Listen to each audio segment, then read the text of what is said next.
நெல் உற்பத்தியாளர் சங்கம்னு சொல்லி தஞ்சை மாவட்டத்தில் இருந்த ஒன்றுபட்ட தஞ்சை மாவட்டத்தில் இருந்த பண்ணையார்களுக்கு அவங்க நெல் உற்பத்தியாளர் சங்கம்னு ஒன்று உருவாக்கினப்ப அந்த சங்கத்தை பலமடை செய்வது, அங்க இருக்கக்கூடிய விவசாய தொழிலாளர்களை உரிமைகளை கேட்காமல் ஒடுக்குவதற்கான அந்த பண்ணையார்களுடைய அதிகாரத்தை பலப்படுத்துவதற்காக அந்த சங்கத்துக்கு ஒரு ஜீப் வழங்கினவர் யாருன்னா நம்ம நடிகர் திரு சிவாஜி கணேசன்.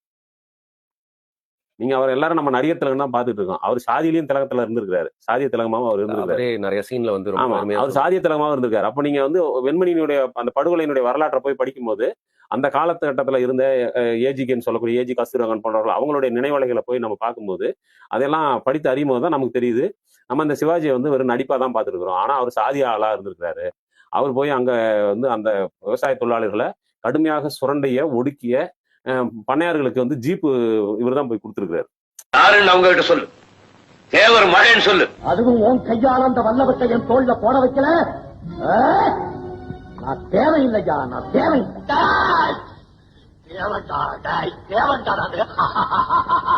ஜாதியில தேவைப்பா.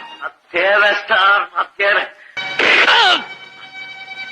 பின்னால நின்று யாரா சுட்டது? கோழப்பையில. ஆம்பளையா இருந்தா முன்னால வாழ. நான் தேவன்டா.